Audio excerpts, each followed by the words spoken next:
जय हिंद दोस्तों। कैसे हैं आप? मैं उम्मीद करता हूं कि आप बहुत अच्छे होंगे।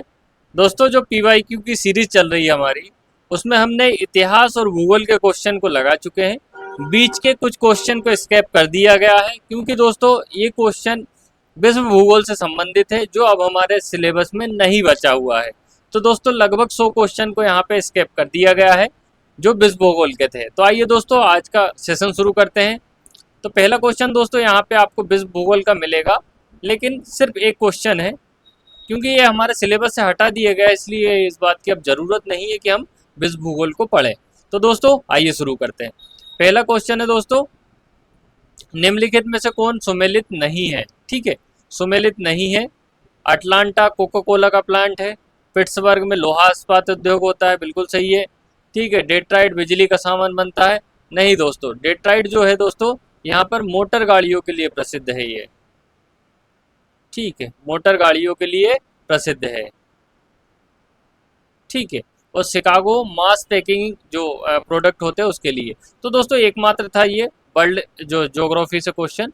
अब इसके बाद अब हमारा सेशन यहाँ से अच्छे से शुरू होगा, जिसमें हम जो है दोस्तों की प्री की अप्रोच पूरी रहेगी। तो देखिए दोस्तों, ये क्वेश्चन काफ़ी बार रिपीट हुआ है कि मध्य प्रदेश की सबसे ऊंची चोटी कौन सी है। ये काफ़ी सारे एग्जाम में पूछा गया है।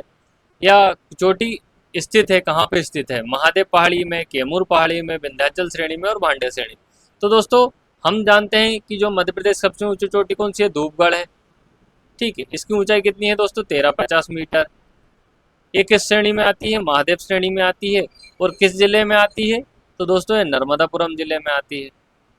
ठीक है, और अगर और पूछ लिया जाए किस पर्वत श्रेणी में, तो सतपुड़ा में आ जाएगा। तो ये होगी दोस्तों विशेषता कि सबसे ऊंची चोटी कौन सी है? धूपगढ़ है। ठीक है, कहाँ पर है? पचमढ़ी में है। और किस जिले में? नर्मदापुरम में। कौन सा पहाड़ है? सतपुड़ा है। ठीक है दोस्तों, और यहीं पे जो पचमढ़ी जो धूपगढ़ है, यहीं पे दोस्तों क्या है? पचमढ़ी जो मध्य प्रदेश का क्या है? एकमात्र हिल स्टेशन। एकमात्र हिल स्टेशन। ठीक है दोस्तों, फिर नेक्स्ट क्वेश्चन आ जाता है कि सूची 1 व सूची 2 को सम्मिलित कीजिएगा और जो कूट दिया गया उसका सही चयन कीजिएगा। तो यहाँ नदी दी गई और उसका जो निकासी क्षेत्र है कहाँ से गुजरती है या निकलती है उसके बारे में। बेनगंगा। तो बेनगंगा दोस्तों कहाँ से निकलती है? सिवनी के परसवाड़ा पठार से। ठीक, सिवनी के परसवाड़ा पठार से बेनगंगा निकलती है, पहला का। दूसरा, ताप्ती नदी कहाँ से निकलती है दोस्तों? मुल्ताई से। ठीक है, नर्मदा नदी जबलपुर से गुजरती है। और बेतवा नदी कहाँ से? विदिशा। ठीक है, जो बेतवा नदी विदिशा से गुजरती है, लेकिन इसका उद्गम कहाँ से होता है दोस्तों? बेतवा नदी का उद्गम रायसेन जिले के कुमरा गांव से। कुमरा गांव से किसका उद्गम होता है दोस्तों? बेतवा नदी को। नर्मदा के बारे में दोस्तों आपको पता ही होगा। तो इसका पहला आंसर क्या हो जाएगा दोस्तों? बेनगंगा कहाँ से निकलेगी? सिवनी से। ठीक है, नर ताप्ती निकलेगी मुल्ताई से। और नर्मदा जबलपुर और बेतवा विदिशा। ठीक है दोस्तों, इसके बाद नेक्स्ट क्वेश्चन आ जाता है दोस्तों, मध्य प्रदेश का औसत तापमान कि जो मध्य प्रदेश का औसत तापमान है उसको प्रभावित करने वाला महत्वपूर्ण भौगोलिक कारक कौन सा है? ठीक है, कि जो मतलब कौन सा प्राकृतिक कारण है जिसके तहत जो मध्य प्रदेश का औसत तापमान निर्धारित होता है। तो पहला, बंगाल की खाड़ी से निकटता। बिल्कुल नहीं है दोस्तों, बंगाल की खाड़ी काफ़ी दूर है हमारे यहाँ से। कर्क रेखा का मध्य प्रदेश से गुजरना, ये बिल्कुल सही है। ठीक है, और ऑप्शन भी देख लेते दोस्तों कि 25% भागों पर वन है लेकिन ये उतने मतलब भूमिका नहीं निभाते। और मध्य प्रदेश के दक्षिणी भाग की भूमध्य रेखा से समीपता। तो दोस्तों कर्क रेखा जो है मध्य प्रदेश के 16 जिलों से निकलती है। ठीक है, और कर्क रेखा के बारे में दोस्तों आपको पता ही होगा कि इस क्षेत्र में क्या रहता है? सूर्य की गर्मी काफ़ी ज़्यादा पड़ती है, तो यहाँ का जो औसत तापमान एक अच्छा गर्म औसत तापमान यहाँ पे रहता है। ठीक है, कर्क रेखा कितने डिग्री उत्तरी अक्षांश है दोस्तों? 23.5 डिग्री उत्तरी अक्षांश रेखा को कर्क रेखा कहा जाता है। ठीक है दोस्तों, तो कर्क रेखा का मध्य प्रदेश से गुजरना, ये ऑप्शन को आपको दोस्तों एग्जाम में आया तो क्लिक करना। और भी ऑप्शन का थोड़ा बहुत प्रभाव है, लेकिन सबसे ज़्यादा जो इफेक्टिव है वो है कर्क रेखा वाला। फिर नेक्स्ट क्वेश्चन है दोस्तों, मिट्टियों के संबंध में निम्नलिखित कथनों पर विचार करें। ठीक है, जो मिट्टियाँ पाई जाती है मध्य प्रदेश में उसके संबंध में कथन है कि काली मिट्टी लोहे और चूने की बहुत अधिक मात्रा पाई जाती है। ठीक है, फिर क्या है दोस्तों? बघेलखंड में लाल एवं पीली मिट्टी पाई जाती है। जो मध्य प्रदेश का ये पूर्वी क्षेत्र है दोस्तों, यहाँ पे लाल पीली मिट्टी पाई जाती है। भिंड मुरैना में जलोढ़ मिट्टी पाई जाती है। ठीक है, ये भी सही है दोस्तों, क्योंकि हम देखते हैं चंबल नदी है यहाँ पे, तो काली मिट्टी में लोहे चूना होता है बिल्कुल। बघेलखंड में लाल पीली पाई जाती है बिल्कुल। भिंड मुरैना में जलोढ़ मिट्टी। तो दोस्तों हमारे यहाँ पे ये तीनों ऑप्शन क्या हो जाएंगे, सही हो जाएंगे। ठीक, सही हो जाएंगे कि तीनों ऑप्शन यहाँ पे सही है, 1, 2, 2 और 3। फिर नेक्स्ट क्वेश्चन है दोस्तों, ये जोड़ा है उसको सही करना हमें, सुमेलित नहीं है। ठीक है, सुमेलित कौन सा नहीं है। पन्ना से हीरा प्राप्त किया जाता है दोस्तों, सही है। बालाघाट से तांबा प्राप्त किया जाता है। ठीक है, मलाजखंड जो खान है दोस्तों वहाँ से। कटनी चूना नगरी कहते हैं, बिल्कुल सही है। ठीक है, सागर से मैग्नीज, तो दोस्तों सागर से मैग्नीज नहीं पाया जाता। मैग्नीज कहाँ से पाया जाता है, बालाघाट से पाया जाता है। और सागर से क्या पाया जाता है दोस्तों, रॉक फॉस्फेट पाया जाता है। ठीक, और एस्बेस्टास। और क्या है दोस्तों, हम देखते हैं कि बीना में तेल रिफाइनरी है। ठीक है, तो मैग्नीज कहाँ से दोस्तों, बालाघाट से और सागर से रॉक फॉस्फेट और एस्बेस्टास प्राप्त किया जाता है। फिर नेक्स्ट है दोस्तों, यूनेस्को द्वारा मध्य प्रदेश के किस टाइगर रिजर्व को बायोस्फीयर रिजर्व घोषित किया गया है। ठीक है दोस्तों, तो ये पर्यावरण के संरक्षण के लिए बायो रिजर्व की जो प्रोजेक्ट है दोस्तों, उसमें कौन सा मतलब टाइगर रिजर्व शामिल है। कान्हा, पेंच, सतपुड़ा और पन्ना। पन्ना जो टाइगर रिजर्व है दोस्तों, बायोस्फीयर रिजर्व है, क्योंकि हमारे मध्य प्रदेश में 3 बायोस्फीयर रिजर्व है। पचमढ़ी है, ठीक, दूसरा कौन सा, अचना कमार, और तीसरा कौन सा है दोस्तों, पन्ना। ये 3 बायोस्फीयर रिजर्व है, जिसमें पन्ना टाइगर रिजर्व है। फिर ये दोस्तों कभी पूछा गया होगा, तो उस समय का लेटेस्ट क्वेश्चन रहा होगा, वर्तमान का नहीं है, कि हाल ही में अंतर्राज्यीय सीमा विवाद किन दो सुर्खियों में, मिजोरम, मेघालय, मणिपुर, मेघालय, मिजोरम, अरुणाचल प्रदेश। तो मिजोरम और असम।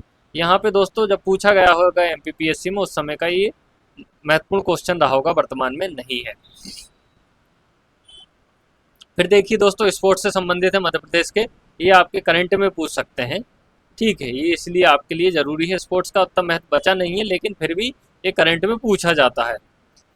क्या है, चिंकी यादव, अक्षत जोशी, मुस्कान किरार और खम्मन सिंह। तो दोस्तों जो चिंकी यादव है, ये शूटिंग करती है। ठीक है, इनके बारे में पूछा गया है। फिर अक्षत जोशी है दोस्तों, घुड़सवारी से संबंधित है। मुस्कान किरार तीरंदाजी से संबंधित है। और खम्मन सिंह हॉकी से संबंधित है। तो दोस्तों हमारा तीसरा आंसर क्या हो जाएगा, सही हो जाएगा। तो दोस्तों मुस्कान किरार के बारे में पूछा गया है। ठीक है, और ये 4 नाम भी अभी देखने को मिल गए हैं। ये मतलब इंडिविजुअल मुस्कान किरार भी पूछ लिया है दोस्तों, चिंकी यादव भी पूछ लिया है। तो देखिएगा कितना महत्वपूर्ण हो जाता है इस प्रकार के जो करंट के क्वेश्चन। ठीक है, तो चिंकी यादव क्या करती है दोस्तों, शूटिंग करती है। और अक्षत जोशी घुड़सवारी, मुस्कान किरार तीरंदाजी और खम्मन सिंह हॉकी। इसके बाद दोस्तों नेक्स्ट क्वेश्चन आ जाता है कि योगेश मालवीय को किस खेल हेतु द्रोणाचार्य पुरस्कार 2020 प्रदान किया गया था। तो दोस्तों 2020 से है, पर फिर भी हम जान लेते हैं, क्योंकि ये कभी पूछ सकते हैं। कबड्डी के लिए, कुश्ती के लिए, मलखम्ब के लिए, मुक्केबाजी के। दोस्तों योगेश मालवीय को मलखम्ब के लिए क्या दिया गया था, द्रोणाचार्य पुरस्कार दिया गया था। और योगेश मालवीय कहाँ से आते हैं दोस्तों, उज्जैन से आते हैं। उज्जैन जो यहाँ से बिलोंग करते हैं। और दोस्तों हमारे मध्य प्रदेश में मलखम्ब के लिए कौन सा पुरस्कार दिया जाता है, प्रभाष जोशी पुरस्कार। प्रभाष जोशी पुरस्कार प्रदान किया जाता है। प्रभाष जोशी पुरस्कार किसके लिए प्रदान किया जाता है, मलखम्ब के लिए मध्य प्रदेश में किया जाता है। फिर नेक्स्ट क्वेश्चन है दोस्तों, निम्न में से इनपुट डिवाइस का उदाहरण कौन सा है। ठीक है, इनपुट जो डाटा को ठीक ग्रहित करते हैं, जिससे हम प्राप्त करते हैं। तो ट्रैक बॉल। ठीक है, इनपुट डिवाइस पूछा दोस्तों, इनपुट और आउटपुट। इनपुट मतलब जिसके तहत हम डाटा कंप्यूटर को देते हैं। तो ट्रैक बॉल। स्पीकर, स्पीकर तो कान लगा के दोस्तों हम सुनते, गाने सुनते। प्रिंटर से प्रिंट निकालते, प्लाटर से बड़े बड़े वो निकालते। तो ऑप्शन में दोस्तों हमारे क्या हो जाएगा, ट्रैक बॉल ऑप्शन हो जाएगा। इसके साथ ही दोस्तों मैं एक ज़रूरी बात आपको बताना चाहता हूँ। ज़रूरी बात ये है कि आप अगर पेपर हल कर रहे हैं, ठीक, एग्ज़ाम पेपर में बैठे हुए हैं, तो पेपर को सबसे पहले तो दोस्तों क्या करें, आप उसके चारों ऑप्शन को आप पढ़ेंगे। ठीक है, चारों ऑप्शन को पढ़ना अनिवार्य है, तभी आप ऑप्शन का क्या है आंसर लगाएं या गोला भरें। ठीक है दोस्तों, तो 4 ऑप्शन को आपको पढ़ना है। और ऑप्शन के साथ में दोस्तों आपको क्वेश्चन को पढ़ के, ठीक है, कभी कभी मध्य में एक बड़ा शब्द दे दिया जाता है और लास्ट में नहीं लिख दिया जाता है। ठीक है, कि मध्य प्रदेश की सबसे ऊंची चोटी आखिरी में नहीं लिख दिया, तो यहाँ से क्या हो जाता था, हमारा अर्थ का अनर्थ हो जाता। तो इस चीज़ों से बचाव के लिए अंत में आपको अच्छे से पढ़ना है, और बीच के कुछ शब्द दे देते हैं जो जरूरी हो जाते हैं, उनको आपको पढ़ना है, तो आप क्या रहेंगे, गलत आंसर नहीं लगाएंगे। जैसे तो ट्रैक वाल, जैसे आप किसी को भी नहीं पता है तो स्पीकर भी आप सुनते कि यार मतलब लॉजिक लगा सकते, गाने सुनते, प्रिंटर से प्रिंट देते, प्लॉटर का भी दोस्तों हम फ्लेक्स प्रिंटिंग कराते, तो ट्रैक बाल का अगर नहीं पता रहेगा तो दोस्तों आप क्लिक कर जाओगे, क्योंकि 4 ऑप्शन आपको पड़े होने चाहिए। फिर नेक्स्ट क्वेश्चन है दोस्तों, कृत्रिम बुद्धिमत्ता का जनक किसे कहा जाता है? एआई, आर्टिफिशियल इंटेलिजेंस का जनक किसे कहा जाता है? ठीक, B Raja Raman, Alan Turing, John McCarthy और टिम बर्नर्स ली। तो दोस्तों इन सभी जो ऑप्शन में है वो जॉन मैकार्थी ने 1956 में, ठीक है दोस्तों, एआई का विकास किया था। ठीक, जॉन मैकार्थी। और टिम बर्नर्स ली ने क्या किया दोस्तों, WWW वर्ल्ड वाइड वेब का आविष्कार किया। ट्यूरिंग टेस्ट कंप्यूटर से संबंधित है। ठीक है, तो दोस्तों यहाँ पे एआई का जनक कौन हो जाएगा? एआई का जनक कौन हो जाएगा? John McCarthy. और एआई से संबंधित दोस्तों पूछा गया है कि ओपन एआई जिसने चैट जीपीटी बनाया है, ठीक है, उसकी कंपनी मतलब ओपन एआई जो के संस्थापक कौन है? तो दोस्तों ये संस्थापक है सैम अल्टमैन, जिन्होंने चैट जीपीटी, दोस्तों आपने घिबली फोटो बनवाई होगी, तो चैट जीपीटी किसने बनाया दोस्तों? चैट जीपीटी, ठीक है, किसने बनाया? ओपन एआई कंपनी ने बनाया, और किसकी कंपनी है? सैम अल्टमैन की कंपनी है। ठीक है दोस्तों, और जो ग्रोक है, ग्रोक किसका है? एलन मस्क का है। ठीक, और जो डीप सीक है, डीप सीक किसका है दोस्तों? ये चाइना का है, चीन का है। और जो मेटा है दोस्तों किसका है? ये फेसबुक का है। मेटा किसका है दोस्तों? फेसबुक का। तो ये सभी एआई है दोस्तों वर्तमान में जो चल रहे हैं। ठीक है दोस्तों, फिर नेक्स्ट क्वेश्चन आ जाता है कि जो कंप्यूटर में मेमोरी को दर्शाने वाली सबसे छोटी इकाई क्या है? तो जो कंप्यूटर है दोस्तों उसकी मेमोरी की सबसे छोटी इकाई क्या है? मेगाबाइट है, निब्बल है, बाइट है, बिट है। तो दोस्तों क्या हो जाता है? बिट। और 1 बाइट बराबर कितना होता है दोस्तों? बराबर 8 बिट। ठीक है, बाइट को जो बी रहेगा वो बड़ा लिखाता है दोस्तों, और बिट का जो बी रहता है वो छोटा निकाला। तो बिट सबसे छोटी है, और 1 बाइट बराबर कितने होते हैं दोस्तों? 8 बिट होते हैं। फिर नेक्स्ट क्वेश्चन आ जाता है दोस्तों, ई पाठशाला ऐप किससे संबंधित है? जो ई पाठशाला ऐप किससे संबंधित है? पुस्तकों से, छात्रवृत्ति से, दवाइयों से, कृषकों से। तो दोस्तों ये पुस्तकों से संबंधित काफ़ी महत्वपूर्ण ऐप है, जिससे आप पुरानी कोई भी पुस्तक है, ठीक है, उसको डाउनलोड करके दोस्तों पढ़ सकते हैं। मैंने भी इस ऐप का यूज़ किया है, और इससे जो बुक है दोस्तों वो निकाल के पढ़ी है। ठीक है, तो पुस्तकों से संबंधित है, जहाँ पे काफ़ी सारी किताबें हैं दोस्तों ऑनलाइन संग्रहित है। फिर नेक्स्ट क्वेश्चन आ जाता है दोस्तों कि निम्न में से कौन एंटीवायरस सॉफ्टवेयर है? अब एंटीवायरस क्या होता है दोस्तों? कंप्यूटर में क्या हो जाता है? वायरस लग जाते हैं, जिससे क्या होता है? धीमा हो जाता है, हैंग हो जाता। तो इन सब को बचाने के लिए एंटीवायरस चलाते हैं। तो एंटीवायरस इसमें से कौन सा नहीं है? तो monkey, Norton, adware, Trojan horse. तो दोस्तों यहाँ पे मंकी, एडवेयर, ट्रोजन हार्स में जो नॉर्टन है दोस्तों, ये क्या है? एंटीवायरस है, जिसका दोस्तों जनरली काफ़ी सारे जो सिस्टम है हम नॉर्टन का ही उपयोग करते हैं, जो मतलब एक हम पे करना पड़ता है और हमको मिल जाता है कंप्यूटर में डालने के लिए। फिर दोस्तों अगला क्वेश्चन है, राजा भोज की राजधानी थी, ठीक है, तो राजा भोज दोस्तों किस परमार वंश के शासक थे? ठीक है, इनकी राजधानी क्या थी? और इन राजधानी क्या थी दोस्तों? उज्जैन, देवास, धारानगरी और भोपाल। तो दोस्तों धारानगरी इनकी राजधानी थी। यहाँ पे उन्होंने क्या हुआ? सरस्वती मंदिर का निर्माण किया था, ठीक, जिसे बहुतसाला मंदिर भी कहते हैं, या जो बहुतसाला विवाद है उसको लेकर। फिर इनके बारे में दोस्तों, परमार वंश के शासक थे, इन्होंने काफ़ी जो किताबों का रचना की है, सम्रांगण, सूत्रधार और सरस्वती कंठावरण। और राजा भोज की जो स्टेचू है दोस्तों कहाँ पे लगा है? भोपाल में लगा है, बड़े तालाब में। ठीक है, इसके बाद नेक्स्ट क्वेश्चन आ जाता है दोस्तों, गढ़मंडला का अंतिम यशस्वी और प्रतापी राजा कौन था? गढ़मंडला का अंतिम यशस्वी और प्रतापी राजा कौन था? राजा शंकर शाह, वो राजा शाह, विक्रम शाह, शंकर शाह और विष्णु शाह। तो दोस्तों गढ़मंडला जो हम बात करते हैं दोस्तों, अवंती बाई, ठीक, के जो पूर्वज थे, कौन? शंकर शाह और रघुनाथ शाह, जो जबलपुर वाले दोस्तों, जिनकी हम रियासत पढ़ी है दोस्तों गोंडवाना रियासत में, तो इनके बारे में पढ़ते हैं ना। तो यही गढ़मंडला है, जो जबलपुर वाला क्षेत्र है, मंडला वाला क्षेत्र है, यही के शासक थे शंकर शाह रघुनाथ शाह।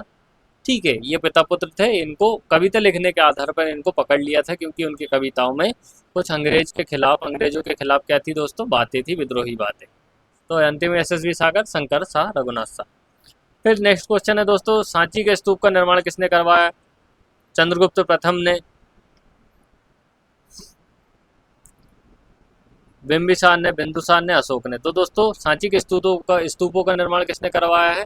अशोक ने करवाया है। यहाँ पे एक बड़ा स्तूप है जिसका 36 मीटर व्यास का है, फिर दो छोटे छोटे स्तूप है, और स्तूपों की जो रेलिंग है का ये मतलब उसको क्या बोलते हैं? पुष्यमित्र शुंग ने करवाया। ठीक, उसकी जो रेलिंग है बाहर की, तोरण द्वार, जिसे तोरण द्वार बोलते हैं, इसका निर्माण किसने करवाया दोस्तों? पुष्यमित्र शुंग ने। और इसके साथ ही दोस्तों एक बात की, जो सांची को देश की पहली सोलर सिटी के रूप में विकसित किया गया है, सोलर सिटी। और किस जिले में आती है दोस्तों? रायसेन में आता है। भोपाल के पास जरूर है, लेकिन दोस्तों आता कहाँ में है? सांची, रायसेन में आता है। ठीक है दोस्तों। फिर अमृतलाल बेगड़ा का संबंध है मूर्तिकला, चित्रकला, गायन, संगीत। तो दोस्तों अमृतलाल बेगड़ा का जो संबंध है वो चित्रकला से संबंधित है, और इन्हें नर्मदा पुत्र के नाम से जाना जाता है। ठीक है, नर्मदा पुत्र के नाम से भी जाना जाता है।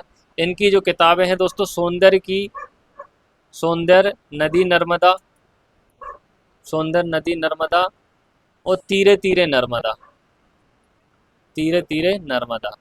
ठीक है, ये दो बुक हो गई दोस्तों, ये इनकी महत्वपूर्ण किताबें हैं, और इनका जो संबंध है दोस्तों गुजरात से। नर्मदा पुत्र के नाम से जाना जाता है दोस्तों, ये कभी पूछा जा सकता है। फिर नेक्स्ट क्वेश्चन आ जाता है, भीलट बाबा कौन है? भारिया के प्रमुख देवता, भीलों के प्रमुख देवता, बेगा के देवता, और सहरिया के। तो दोस्तों देखिए, भारिया जनजाति भी दी है, भील भी दी है, तो यही कंफ्यूज हो जाएगा फिर बेगा और सहरिया।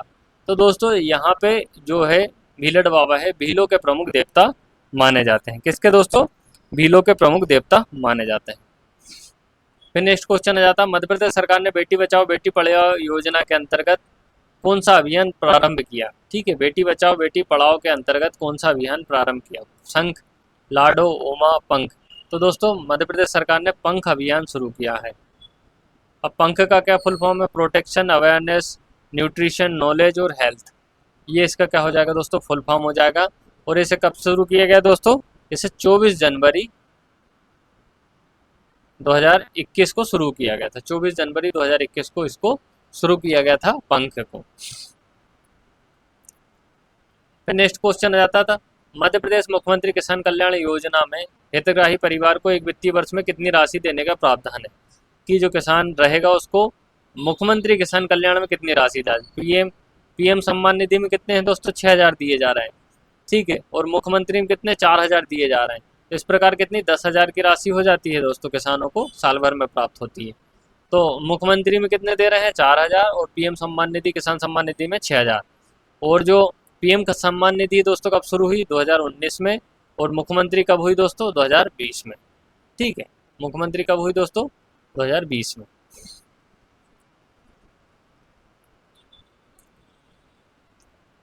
फिर नेक्स्ट क्वेश्चन आ जाता है दोस्तों, मध्य प्रदेश शासन की मिशन ग्रामोदय योजना के निम्न कथनों पर विचार कीजिएगा। जो मिशन ग्रामोदय चलाया गया उसके कथन है कि ग्रामीण क्षेत्रों के परिवारों को आवास की सुविधा प्रदान की जाएगी। ठीक है, ग्रामीण क्षेत्रों की बुनियादी सेवाओं का विस्तार किया जाएगा। ठीक है, इस योजना का प्रारंभ भोपाल जिला मुख्यालय से किया गया। ठीक है, तो यहाँ पे दोस्तों हमें तीनों ऑप्शन सही मालूम होते हैं। ठीक है, ग्रामीण क्षेत्रों के परिवारों को मुफ्त आवास देने के प्रावधान भी है मिशन ग्रामोदय में, क्योंकि ग्रामों का उदय करना है। फिर ग्रामीण क्षेत्रों की बुनियादी सेवाओं का विस्तार करेंगे, भोपाल जिला मुख्यालय से प्रारंभ किया, ये भी सही है। तो दोस्तों यहाँ पे हमारे तीनों आंसर सही हो जाते हैं। फिर नेक्स्ट क्वेश्चन दोस्तों, प्रोफेसर शरद पगारे कौन सा सम्मान प्रदान किया गया है? जो शरद पगारे को कौन सा सम्मान? तो दोस्तों 2020 का क्वेश्चन है ये। सरस्वती सम्मान 20, कालिदास सम्मान 2020, व्यास सम्मान 2020, तानसेन सम्मान 2020।